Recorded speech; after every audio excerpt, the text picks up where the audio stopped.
Namaku Desi. Aku asli orang Tangerang dan bekerja di salah satu pabrik lampu di kota kelahiranku. Setelah lulus SMA, aku langsung kerja di pabrik lampu, tempatnya di bagian packing alias pengepakan. Kebetulan saat itu, aku bagian shift malam. Aku berangkat dari rumah naik becak. Sore itu, hujan turun dengan deras. Walau sedang hujan deras, tapi jalanan tidak sepi. Masih ada motor dan mobil yang berlalu lalang. Ada juga orang-orang yang sedang berteduh di pos ronda dan di bawah gapura-gapura kecil yang menjadi pintu masuk ke dalam gang. Aku melirik jam tangan yang berembun. Kuusap dengan lengan kemeja. 15 menit lagi, aku harus absen masuk. Aku minta tukang becak untuk mempercepat lajunya. Untung saja, aku datang tepat waktu saat becak berhenti di gerbang pabrik. Kubentangkan payung kecil, lalu buru-buru masuk ke dalam pabrik. Pak Sutyo, seorang satpam, menyapaku di pintu gerbang. Aku tersenyum sambil mengangguk. Kurogoh sebuah kartu absen dan memasukkannya pada mesin absen. Setelah itu, aku beranjak ke loker untuk menaruh tas. Sedangkan payungku yang masih basah, kubiarkan tergeletak di ruang loker. Desi, baru datang? Ernie, teman kerjaku, menyapa. Ia tampaknya baru datang juga. Iya nih, kehujanan, jawabku. Sama Des, kamu shift malam juga ya? Tanya Ernie. Iya Her, sudah 3 hari ini kebagian shift malam terus, jawabku. Ada Desi. Surya menepuk pundakku. Apa sih pegang-pegang? Jelas saja aku marah. Maaf, nggak sengaja, katanya sambil cengengesan. Surya ini suka sama aku sudah lama, tapi aku tidak peduli dengannya. Kata teman-teman di pabrik, Surya orangnya nakal dan suka main perempuan. Tanpa menyapa balik, aku bergegas keluar dari ruang loker. Aku mempercepat langkah menuju gedung tempatku bekerja. Semua berjalan baik-baik saja. Sampai pada jam 12 malam, aku menyaksikan kejadian aneh. Di gedung itu hanya tinggal aku, Ernie, dan Diana. Sementara yang lain sudah pulang duluan. Kami sengaja ambil lembur biar dapat tambahan penghasilan. Tempat pengepakan barang berada di dekat mesin produksi lampu. Tapi saat itu mesinnya sudah dimatikan. Lampu ruangan mesin juga sudah dipadamkan. Hanya lampu kecil di bagian packing saja yang masih menyala. Kamu kalau malam begini takut gak sih Des? Ernie membuka obrolan. Takut apa sih? Palingan aku takutnya sama si Surya, jawabku. Iya, aku juga takut lihat dia, timpal Diana. Lagian dia sukanya sama si Desi, bukan sama kamu Diana, serga Ernie. Kenapa kamu gak terima saja tuh si Surya? Mungkin saja dia sudah tobat Des. Diana menoleh ke arahku sambil sibuk memasukkan lampu ke dalam kardus. Enggak lah, dia bukan tipeku. Lagian dia suka main cewek, jawabku. Iya juga sih, timbal Diana. Di tengah obrolan, tiba-tiba terdengar suara dentang besi beradu. Kami menoleh ke belakang. Suara itu bersumber dari blok mesin produksi di tengah keremangan. Apaan itu? Ernie ketakutan. Palingan obeng jatuh, jawabku, mencoba untuk menenangkan mereka. Kami melanjutkan obrolan, tapi suara itu kembali muncul. Dan tak lama kemudian, mesin produksi menyala dengan sendirinya. Kedua temanku ketakutan. Ku ambil senter dari dalam kantong dan perlahan ku dekati blok produksi untuk memeriksa ada apa di sana. Desi, jangan disamperin. Kedua temanku berdiri sambil ketakutan. Setelah aku mengecek, tidak ada apa-apa di blok mesin produksi. Mesin pun mati dengan sendirinya. Aku menghela napas. Enggak ada apa-apa kok. Mungkin mesinnya error, kataku dari kejauhan. Namun, saat aku balik badan, tepat di belakang kedua temanku, berdiri sesosok kuntilanak yang sangat mengerikan. Rambutnya panjang menjuntai, wajahnya sedikit menunduk. Meski tertutup rambutnya yang kusut, tapi ia begitu menakutkan. Senter yang kupegang jatuh seketika. Gelap. Aku berteriak sambil menunjuk ke belakang mereka berdua. Ernie dan Diana berhambur menghampiriku. Mereka sangat ketakutan. Sementara kuntilanak itu masih berdiri di blok pengepakan. Astagfirullah. Ernie memelukku ketakutan. Diana tersungkur di kakiku. Ia meringkuk sembari menutup mata. Bahkan dia tidak sempat melihat kuntilanak itu. Ayo keluar, ayo, ajakku kepada mereka. Enggak mau, takut Des. Jawabnya. Iya Des, itu apaan sih? Tambah Diana yang masih tersungkur. Aku menarik tangan Diana dan Herni. Aku menuntun mereka pelan-pelan ke pintu belakang. Selama aku bekerja, baru kali itu ada penampakan seperti itu. Pabrik tempatku bekerja memang di samping kuburan. Bahkan kata Pak Sutyo, lahan pabrik itu pun dulunya bekas kuburan. Setelah kejadian itu, Herni dan Diana tidak masuk kerja selama 3 hari. Katanya mereka sakit. Kalau aku tidak terlalu memikirkan penampakan itu, bahkan sehari setelah kejadian, aku langsung masuk kerja lagi. Namun, ada sebuah larangan aneh di pabrik tempatku bekerja. Semua karyawan dilarang menyentuh sebuah tugu yang mirip batu nisan. Kebetulan, tugu itu berada di gedung packing. Tidak ada seorang pun yang berani menyentuhnya. Kata karyawan lama, dulu pernah ada yang tidak sengaja menyentuh tugu. Yang terjadi setelahnya sangat tragis. Jempol si penyentuh itu terkena mesin blowing kaca hingga terputus. Sehari setelah kejadian itu, ia mati secara misterius di dalam pabrik. Dokter bilang akibat serangan jantung. Tapi para karyawan yakin kalau ia mati karena koala tugu keramat. Sebenarnya, pihak pabrik sudah mencoba untuk memusnahkan tugu itu. Tapi, tugu itu susah dicabut atau dihancurkan. Ia seolah telah mengakar ke dalam tanah. Akhirnya, pihak pabrik membiarkannya tetap berada di sana. Selama tidak ada yang menyentuhnya, maka semua akan baik-baik saja. Sebuah teralis seperti kandang kucing dipasang menutup tugu. Ada tulisan dilarang menyentuh tugu yang ditempelkan pada teralis itu. Herni dan Diana kembali bekerja. Sebenarnya mereka masih trauma dengan penampakan itu. Terlebih si Herni yang sempat melihat langsung kuntilanak. Sambil sibuk memasukkan lampu ke dalam kardus, aku terus meyakinkan mereka agar jangan terlalu takut pada hal gaib. Desi, itu siapa? Tanya Herni sambil menunjuk ke meja baris kedua. Oh, namanya Mona, karyawan baru, jawabku. Penampilannya menor banget sih. Herni pun nyinyir. Iya mau kerja kayak mau melacur gitu. Tambah Diana. Jangan ngomong sembarangan. Aku memotong obrolan mereka.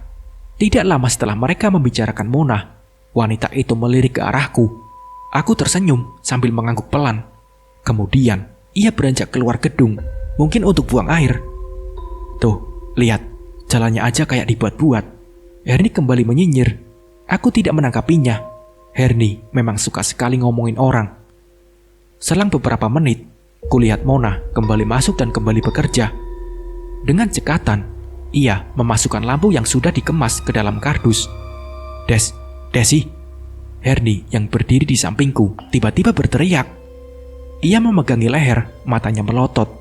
Diana dan teman-teman yang lainnya seketika saja panik melihat kejadian itu. Herni ambruk. Bola matanya berubah menjadi putih semua.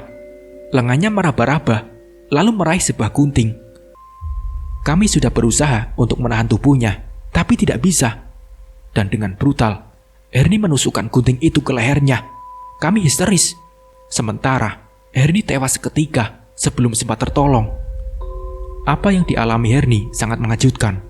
Semenjak kematiannya, pabrik menjadi sangat mencekam. Beberapa karyawan bahkan ada yang mengundurkan diri. Mereka takut mengalami kejadian yang sama seperti Herni. Aku sempat menghadiri pemakaman temanku itu. Kebetulan ia dimakamkan di TPU yang bersebelahan dengan pabrik. Tidak banyak orang yang mengantar ke kuburan. Mungkin hanya keluarga dekat saja dan karyawan pabrik lampu yang mengenal Herni. Kulihat kedua orang tua Herni menangis. Mereka tidak menyangka kalau anaknya akan meninggal dengan cara yang tidak wajar. Aku merasa ada hal yang janggal dengan kematian temanku itu. Di antara orang-orang yang mengantar jenazah Herni, aku melihat Mona berdiri di belakang keluarga Herni. Dia mengenakan pakaian serba hitam dan kacamata hitam. Setahuku, Herni tidak mengenal Mona. Tapi kenapa dia begitu simpati pada Herni? Selesai pemakaman, semua orang bubar. Aku buru-buru menghampiri Mona. Hai, Mona, sapaku sambil menyetarakan langkah.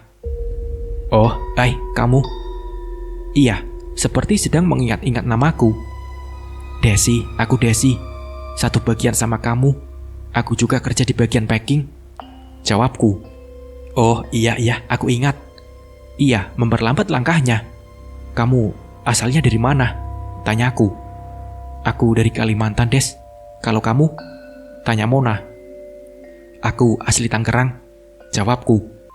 "Oh, terima kasih ya, sudah mau datang ke pemakaman temanku," kataku basa-basi. "Aku turut berduka ya, Des.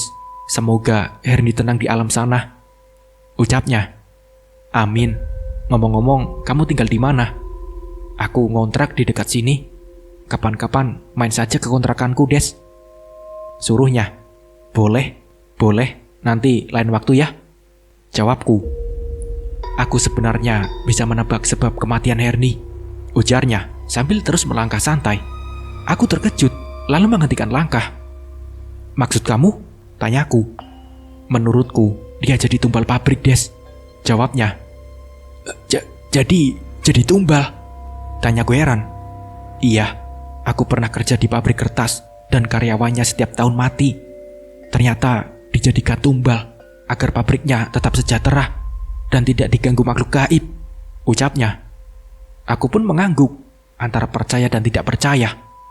"Tapi itu hanya dugaanku saja sih," ucapnya. Kami akhirnya sampai di gerbang pemakaman. "Mau main ke kontrakanku?" tanya Mona. "Oh enggak, lain kali saja Mona," jawabku. Kami berpisah di gerbang pemakaman. Mona terus jalan kaki ke arah barat, sedangkan aku menunggu becak yang lewat. Saat sedang memperhatikan langkah Mona, seseorang menepuk pundakku. "Desi," ternyata Surya. Di sampingnya ada Diana. Aku tahu barusan mereka juga ikut mengantar pemakaman Herni. Kalian?" jawabku. "Turut berduka ya, Des," kata Surya. "Iya, kita doakan saja. Semoga Herni tenang di alam sana," timbalku. "Perasaan baru kemarin ya kita bercanda bareng Herni," kata Diana. "Iya, ajal memang gak ada yang tahu, nak," jawabku. "Oh ya, kamu shift apa hari ini?" tanya Diana. "Oh, aku shift malam, nak," jawabku. "Sama, nanti kita ketemu di pabrik ya." Diana beranjak pergi, tinggal aku dan Surya. Untung saja becak segera datang. Tanpa basa-basi lagi, aku pamit ke Surya. Ia berdiri di depan gerbang kuburan sambil memperhatikan becak yang kutumpangi menjauh. Malamnya, aku masuk kerja jam 7 malam bersama Diana dan teman-teman lainnya. Kami menyetelkan radio yang sedang menyiarkan lagu Rati Purwasi. Kebetulan lagu itu kesukaanku. Suasana semakin tenang saat hujan tiba-tiba saja turun dengan deras. Diana memperbesarkan volume radio. Ternyata ia juga menyukai lagu itu. Saat sedang sibuk memasukkan lampu ke dalam kardus, ekor mataku menangkap sekelebat bayangan yang seperti melintas di belakangku. Ku kecilkan volume radio. Diana dan teman-teman yang lain menoleh ke arahku. Mereka terlihat mulai ketakutan. "Ada apa, Des?" tanyanya. "Tadi kayak ada yang lewat di belakang," jawabku. Jangan gitu, Des. Aku takut," kata Rara. "Mungkin aku salah lihat." Aku tidak mau memperkeruh suasana. Ku besarkan kembali volume radio. Tidak lama berselang, terdengar suara menggema dari langit-langit gedung. Jelas, itu suara Herni. Tolong aku!" teriak Herni. Suara itu sangat menakutkan. Kami berhambur keluar gedung untuk memanggil satpam. Dan saat dicek, suara itu tidak terdengar lagi. Hanya sekali teriakan. Jelas sekali itu suara Herni. Dia meminta tolong. Ada apa ini? Apakah arwah Herni masih gentayangan? Apa yang terjadi keesokan paginya benar-benar membuatku terkejut. Banyak orang berkumpul di kuburan Herni. Kuburan temanku itu ada yang membongkar dan mayatnya raib entah kemana. Kedua orang tua Herni histeris melihat kejadian itu. Mereka mencaci habis-habisan pengelola makam yang lalai menjaga kuburan Herni. Di pemakaman itu memang pernah terjadi pencurian mayat. Kata orang-orang, motifnya untuk ilmu hitam. 1 minggu berlalu, kasus pencurian jenazah Herni belum juga terkuak. Sampai saat ini, liang lahatnya masih dilingkari garis polisi. Belum ada satupun petunjuk untuk kasus ini. Semenjak kejadian itu, penjagaan di TPU semakin ketat. Warga bergantian ronda di sana. Aku dan teman-teman yang lain masih membicarakan jenazah Herni yang dicuri. Kami duduk di meja kantin untuk makan malam. Kebetulan, aku, Diana, dan Surya sedang lembur. Kami masuk kerja jam 7 malam sampai jam 7 pagi. Kantin pabrik lumayan luas, bisa muat 200 karyawan. Semua makanan di sana juga gratis. Karyawan bebas memilih makanan apapun yang mereka mau. Tapi terkadang, aku membawa makanan sendiri dari rumah, karena bagiku makanan di pabrik kurang enak. Aku menoleh ke kanan. Di sana, ada Mona yang sedang duduk sendirian menikmati makanannya. Aku masih penasaran dengan wanita itu.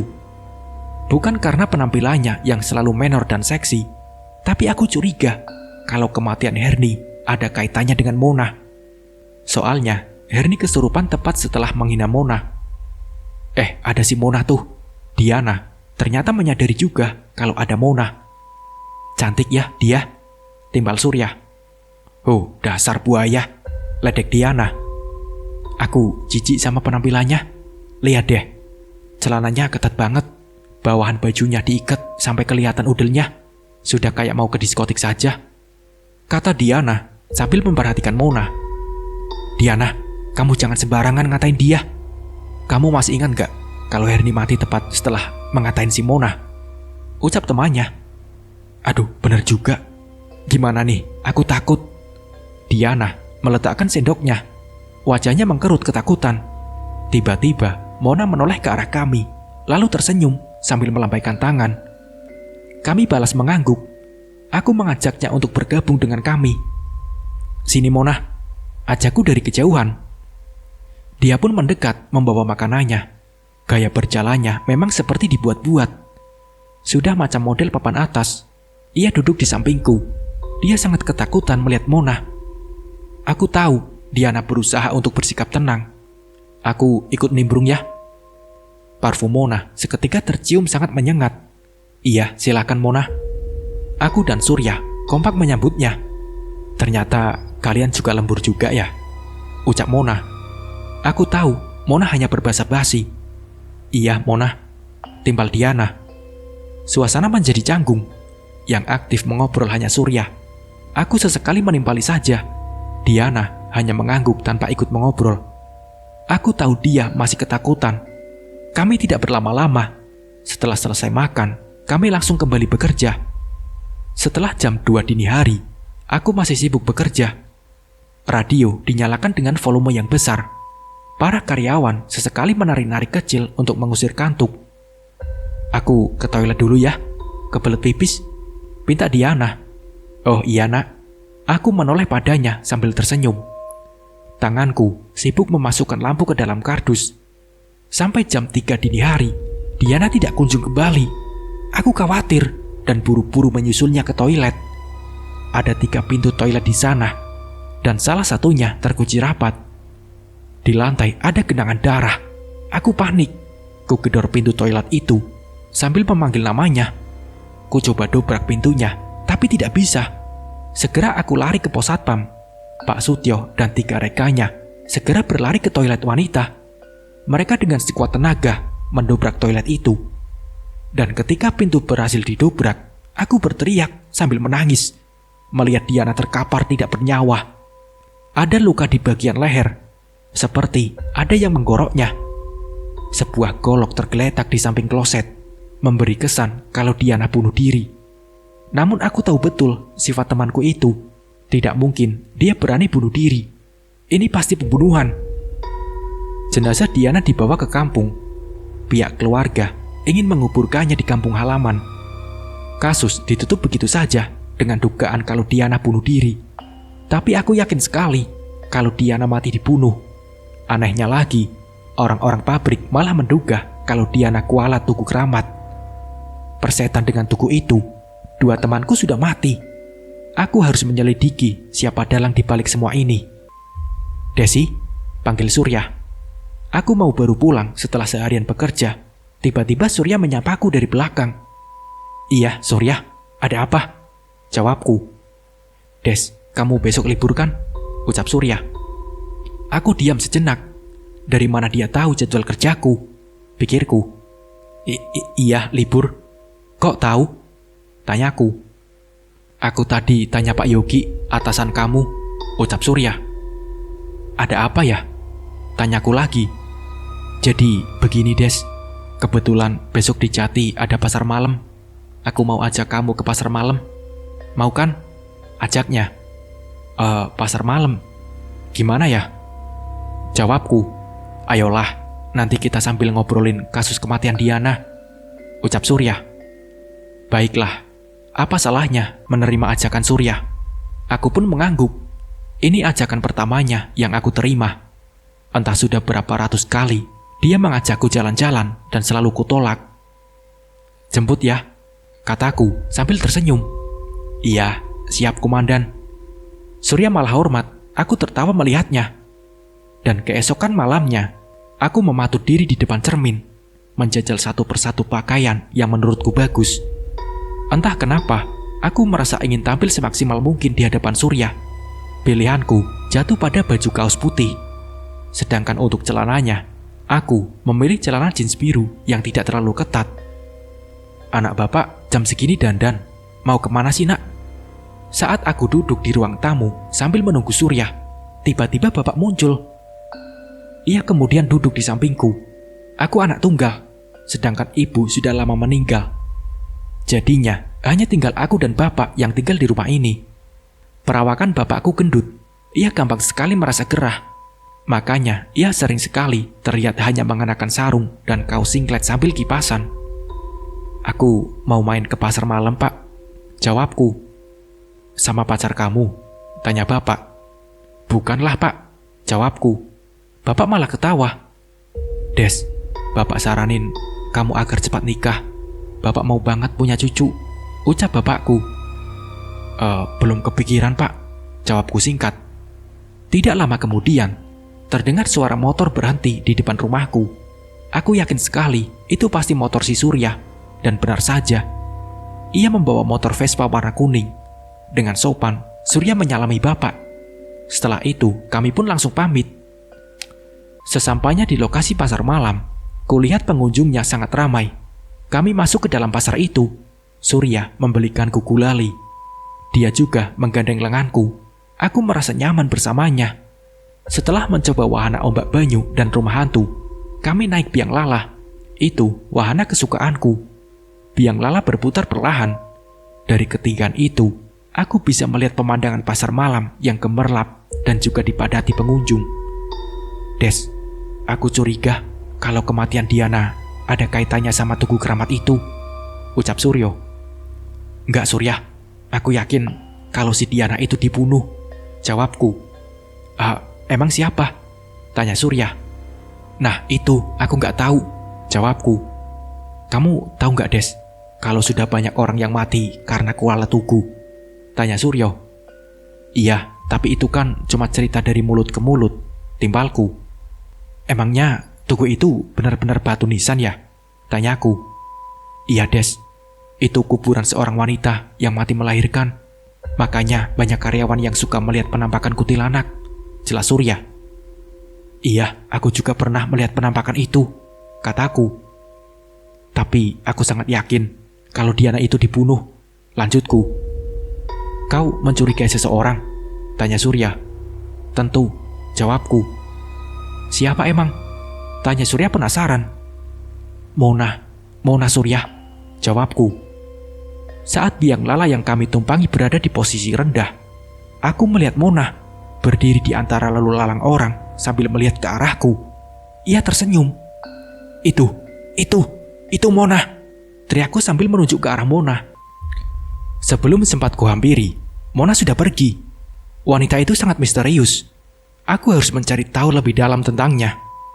Aku curiga kalau dialah yang membunuh teman-temanku. Terlebih, aku juga heran kenapa dia sering sekali muncul secara tiba-tiba, seperti sedang mengikutiku. Aku rasa si Mona mengikuti kita, ucapku.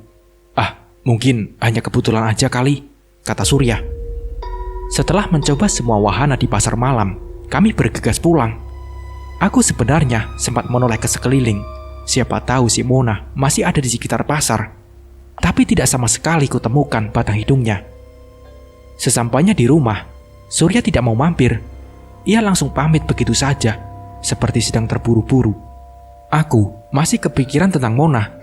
Kalau memang benar dia pembunuhnya, lalu bagaimana caraku membuktikan dan mengungkap pembunuhan itu? Setelah cuci muka, aku membaringkan tubuh di atas kasur. Aku harus cepat tidur karena besok shift pagi. Namun saat tertidur, aku mengalami mimpi aneh malam itu, seperti sedang berada di tengah hutan. Dari arah belakang, ada 3 bola api melayang mengejarku. Aku lari sekuat tenaga, tapi bola api itu melayang dengan cepat hingga menggapai dan membakar punggungku.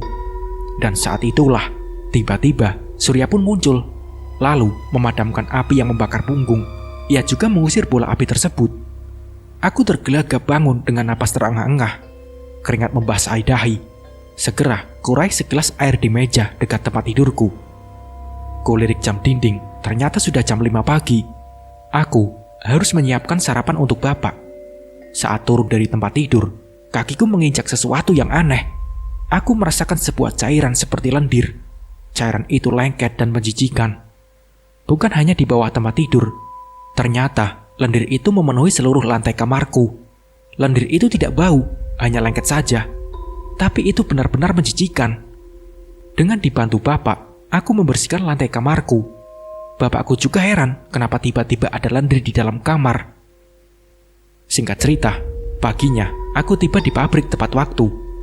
Terlihat, Mona sudah sibuk mengapak lampu ke dalam kardus. Nanti pas jam makan siang, akan kuhampiri dia untuk menanyakan perihal semalam. Kali ini, aku akan lebih hati-hati saat berbicara dengannya. Dari tadi, aku belum melihat Surya. Apa dia berbeda shift denganku hari ini? Tapi apa peduliku? Entah kenapa semakin lama, aku semakin nyaman bersama si Surya. Mungkin kali ini, dia berhasil meluluhkan hatiku. Pengumuman, bagi semua karyawan di gedung produksi harap menghentikan aktivitasnya terlebih dahulu.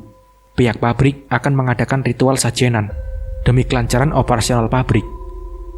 Pengumuman itu terdengar dari pengeras suara yang terpasang di sudut-sudut gedung.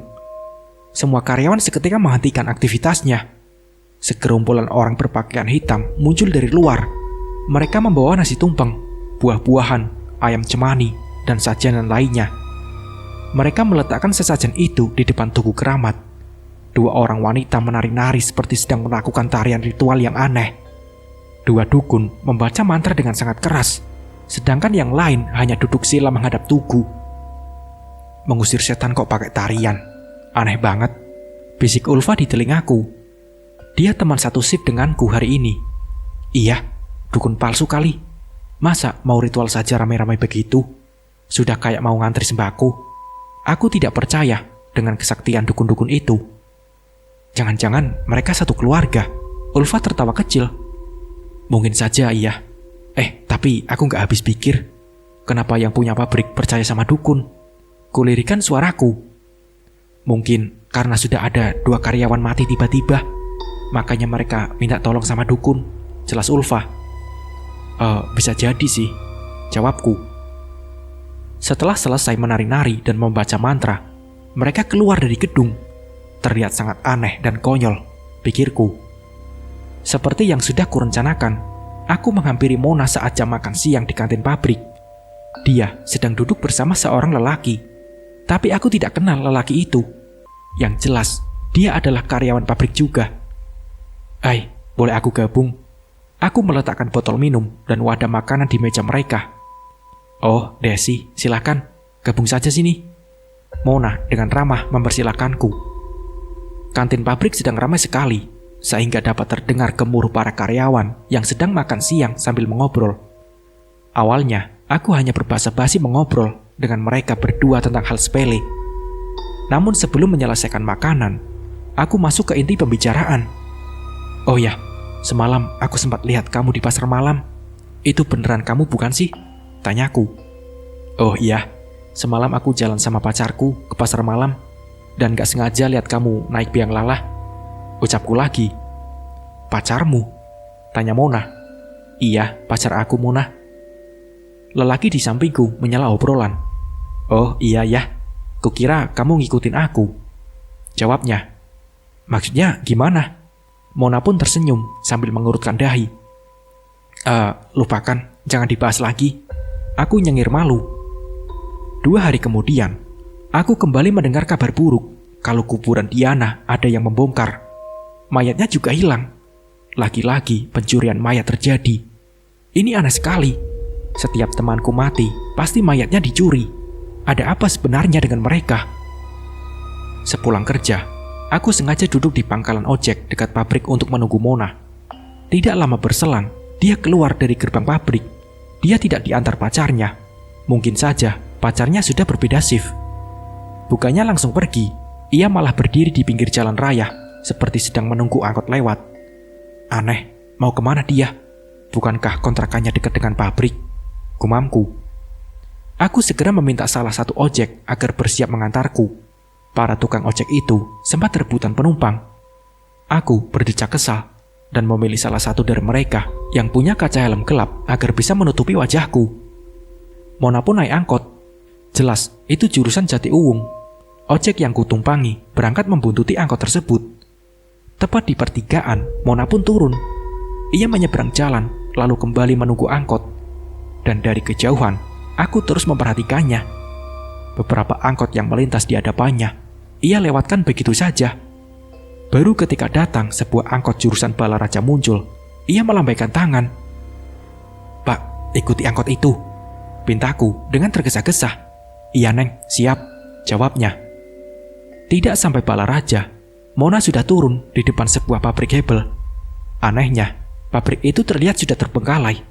Cat gerbang utamanya pudar dan berkarat. Tanaman liar rimbun, dan ada juga yang merambati gerbang. Papan besi yang bertuliskan nama perusahaan juga sudah sangat usang dan berkarat.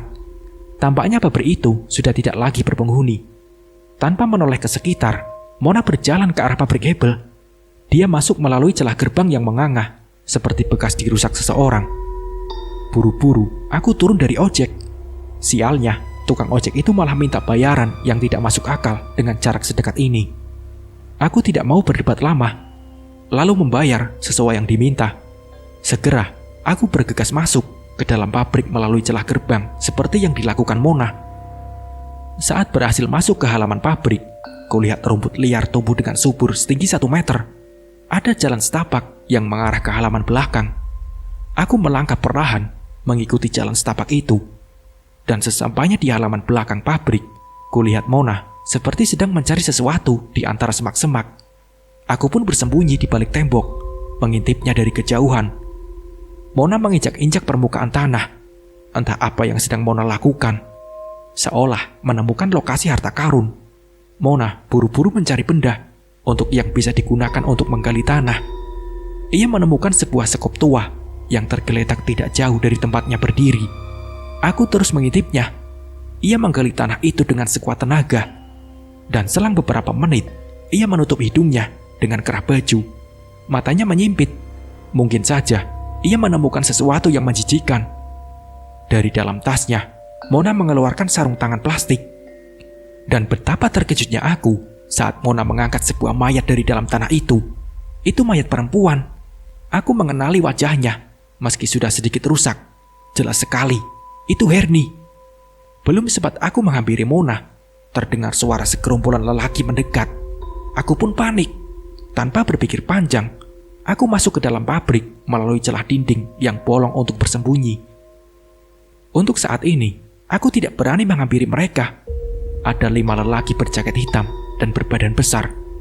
Bisa jadi aku dibunuh kalau sampai mereka tahu keberadaanku. Aku sangat ketakutan. Keringat membasahi dahi. Bagaimanapun, aku harus segera kabur. Saat mereka sedang sibuk mengobrol, aku segera kabur tanpa diketahui oleh siapapun. Sepanjang perjalanan, aku bingung apa yang harus aku lakukan. Dugaanku memang benar. Mona pasti dalang dari kematian teman-temanku. Di situasi seperti ini, aku harus hati-hati. Sebab kalau sampai Mona tahu, ia pasti akan membunuhku juga. Selepas Isya, pintu rumahku diketuk. Itu pasti Surya. Sudah beberapa hari ini aku tidak bertemu dengannya, dan aku sangat rindu. Namun saat ku buka pintu, ternyata dugaanku salah. Yang bertamu adalah Mona. Dia berdiri di hadapanku sambil tersenyum ramah. Di sela jari tangan kanannya, ada sebatang rokok yang menyala. "Hai, Desi," sapanya. Aku ketakutan. Dari mana dia tahu alamat rumahku? Mona, kamu tahu dari mana alamat rumahku? Tanyaku. Desi, dari teman-teman di pabrik. Maaf, datangnya mendadak. Aku cuma mau ngomong sesuatu sama kamu. Ucap Mona. Iya, apa? Aku penasaran. Boleh aku masuk dulu? Tanya Mona. Aku mempersilahkannya untuk masuk. Kami duduk di sofa ruang tamu. Mau minum apa, Mona? Tanyaku. Gak usah repot-repot, Des. Jawabnya. Aku tetap mengambilkannya air putih. Des, aku mau langsung saja ke inti pembicaraan. Ucap Mona. Iya, kenapa Mona? Aku berusaha untuk tenang. Aku yakin kalau Surya sudah mati dan bisa saja selanjutnya kita. Ucapnya. Pernyataannya singkat, tapi seperti palu yang menghantam dadaku dengan keras. Maksud kamu? Tanyaku. Sebenarnya, aku sengaja kerja di pabrik itu hanya untuk mencari tahu tentang kematian kakakku yang misterius. Dulu, kakakku juga salah satu karyawan di pabrik itu. Dia meninggal dengan luka tusukan di perut, dan sehari setelah dikubur, mayatnya hilang. Aku yakin ada yang belum terungkap dari kematian kakakku. Ucap Mona. Kamu mengarang cerita, Mon? Aku sudah tahu semuanya, termasuk mayat di halaman pabrik tua itu, kataku sinis. Aku tidak mengarang cerita, Desi. Aku kesini untuk menyelamatkan nyawamu. Masih ada kesempatan agar kita berdua bisa hidup. Soal mayat Herni sudah kulaporkan ke polisi. Aku sudah lama memata-matai para kepala pabrik itu. Mereka yang menumbalkan dan mencuri mayat Herni untuk dijadikan sesembahan setan agar produk mereka laris. Ucap Mona lagi. Aku terdiam dan mulai mempercayai omongannya. Des, pabrik tempat kita kerja itu angker. Kata orang, dulunya pabrik itu bekas kuburan. Setiap tahun pasti minta tumbal. Mona berusaha meyakinkanku. Lalu apa rencanamu? Tanyaku. Malam ini juga kamu harus ikut aku. Ucap Mona. Kemana Mona? Tanyaku. Ke pabrik. Kuncinya adalah tugu keramat itu. Kata dukun yang aku datangi, selama tugu itu masih ada, pabrik kita akan terus makan korban. Ucap Mona. Terus mau kamu apakan tugu itu? Tanyaku. Kita hancurkan, Des, biar nggak ada lagi korban. Jawabnya. Saat kami sedang serius mengobrol, ada seseorang yang mengetuk pintu. Itu pasti bapak. Ia baru datang dari masjid. Wah, ada tamu. Sapa bapak. Iya pak, saya Mona, temannya Desi. Jawab Mona. Kok air putih minumnya? Di dapur ada sirup kan? Bapak menatapku. Oh, nggak apa-apa pak, saya yang minta air putih kok. Sebelum aku menjawab bapak, Mona sudah menyela terlebih dahulu. Ya sudah kalau begitu, lanjutkan saja ngobrolnya. Bapak beranjak ke kamar. Desi, kamu masih mau hidup kan? Bisik Mona. Aku mengangguk. Percaya sama aku. Ikut aku sekarang. Ini soal nyawa kita dan nyawa para karyawan di pabrik. Jangan sampai ada korban lagi. Ucap Mona. Akhirnya, aku percaya pada Mona. Aku pamit ke bapak dengan alasan pergi main ke kontrakan Mona. Kami naik becak menuju pabrik. Kebetulan saat itu adalah tanggal merah. Pabrik sedang libur produksi karena belum ada pesanan yang mendesak. Jadinya tidak ada karyawan yang dileburkan. Kami berdua dengan mudah masuk ke dalam pabrik dengan alasan ingin mengambil barang yang tertinggal. Pak Satpam tidak curiga sedikit pun. Ia mempersilahkan kami masuk. Gedung produksi gelap. Mona menyalakan lampu di blok packing. Gimana cara kita memusnahkan tukunya? Tanyaku. Belum sempat aku menoleh ke Mona yang sedang berdiri di belakangku. Tiba-tiba, sebuah benda keras menghantam kepalaku. Aku terkapar tidak berdaya, dengan darah tercecer di lantai. Sebelum tidak sadarkan diri, kulihat Mona tersenyum sambil memegang sebuah martil. Tubuhku diseret, pandanganku perlahan kabur. Entah apa yang terjadi selanjutnya. Kulihat tubuhku terbaring tidak berdaya. Tempurung kepalaku pecah. Darah kental berwarna merah kehitaman membasahi wajah. Aku menangis melihat tubuhku sendiri yang mati mengenaskan. Mona dengan sadis menyayat dadaku dan mengeluarkan organ jantung. Sudah non. Aku pun terkejut melihat Pak Sutyo muncul dari pintu gedung. Ia menyorotkan sebuah senter ke arahku. Sudah kubunuh, Pak. Jaga saja di depan. Aku mau ritual dulu sebentar, pinta Mona. Mereka ternyata sekongkol untuk membunuhku. Aku tidak menyangka Pak Sutyo, seorang satpam pabrik yang selama ini sangat ramah, ternyata berhati iblis. Oke non, beres. Di depan aman kok, ucap Pak Sutyo. Ya sudah, sana. Mona membentak. Baik non. Pak Sutyo beranjak pergi. Aku masih menangis sambil berteriak di hadapan Mona. Tapi dia sama sekali tidak mendengarku. Mona merogoh sesuatu dari dalam tasnya. Itu butiran kemenyan, lalu ia membakarnya. Setelah selesai, Mona memasukkan jasadku ke dalam sebuah kantong plastik besar berwarna hitam yang biasa digunakan untuk membungkus kardus lampu. Ujung plastiknya ia ikat dengan tali rafia. Lantai yang penuh dengan bercak darah ia bersihkan. Setelah selesai, ia menyemprotkan permukaan lantai dengan parfum agar tidak tercium bau amis. Jasadku mau dibawa kemana? Mona! Mona!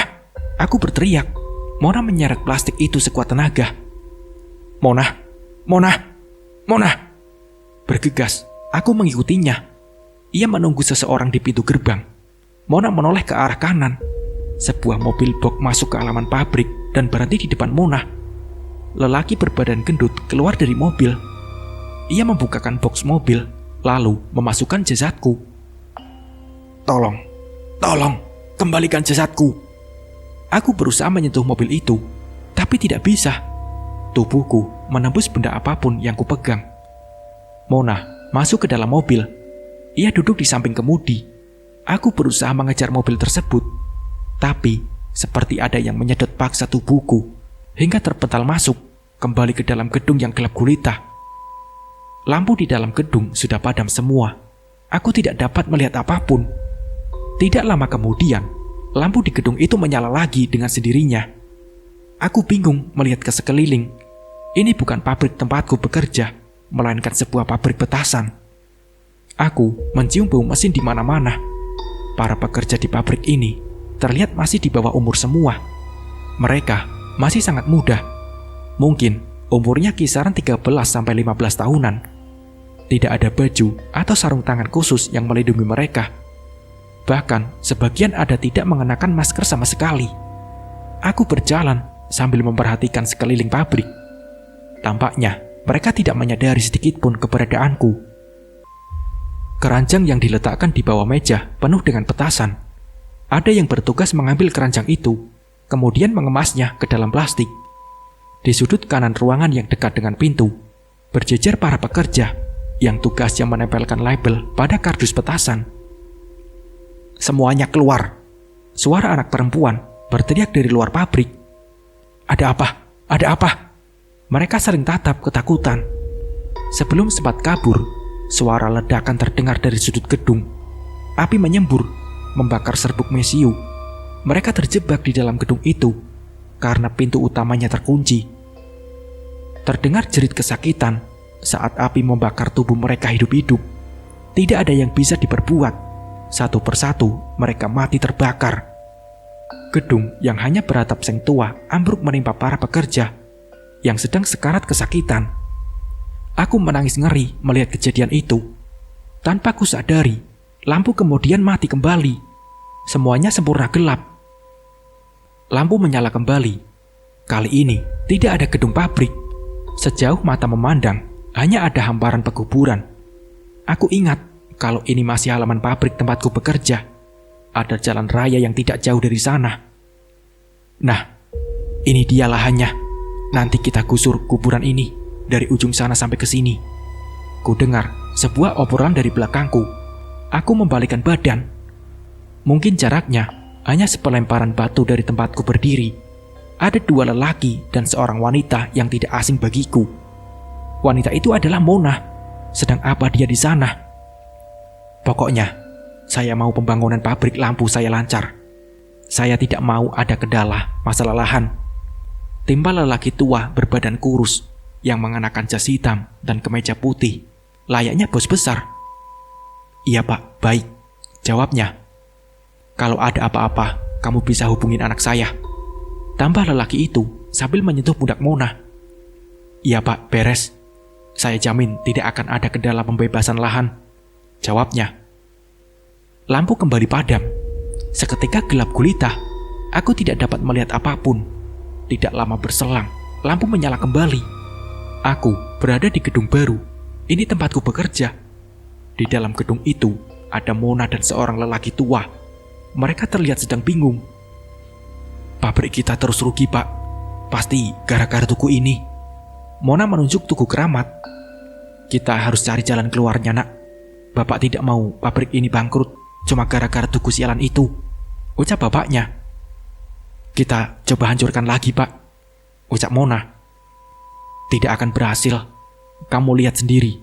Dulu pas awal pembangunan, bulldozer pun tidak sanggup menghancurkan tugu itu. Kata orang, ada dukun sakti yang dikubur di bawahnya. Lelaki tua menyentuh keningnya, terlihat sangat bingung. Kita cari orang pintar saja, Pak, ucap Mona. Dukun? Tanya bapak. Iya, siapa tahu dia bisa mengusir setan yang membuat kita rugi terus, Pak, kata Mona.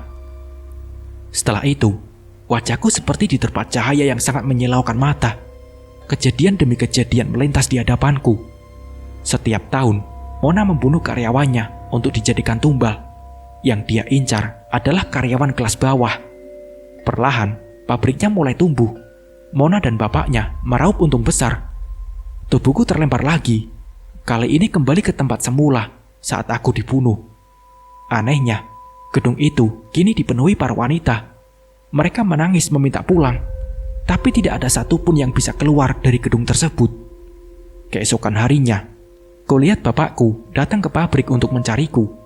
Aku berteriak minta tolong sambil menggapai-gapai lenganku ke arah bapak. Tapi bapak sama sekali tidak mendengarku. Bapak panik, lalu menangis di depan gedung tempatku bekerja. Surya ternyata masih hidup. Ia berusaha membantu bapak untuk mencariku. Hingga bertahun-tahun kemudian, aku tetap menjadi penghuni gedung pabrik ini bersama puluhan wanita lainnya yang menjadi tumbal. Setiap tahun, jumlah kami selalu bertambah. Aku sering melihat Mona menyamar menjadi karyawan baru dan memilih tumbal yang tepat. Kami menangis siang dan malam, tapi tidak ada satupun yang mendengar tangisan kami. Mona, kau benar-benar iblis, bentakku. Setelah berjalannya waktu, bapak mencari orang pintar dan kemudian dibawanya ke pabrik itu. Orang pintar itu kemudian merapalkan doa di pabrik itu. Setelah orang pintar itu merapalkan doa, aku melihat cahaya putih yang bersinar. Dan ternyata aku mati suri. Nah, seperti itulah kisahnya. Kita bisa mengambil hikmah dan pembelajarannya. Mungkin cukup sekian dari saya. Wassalamualaikum warahmatullahi wabarakatuh.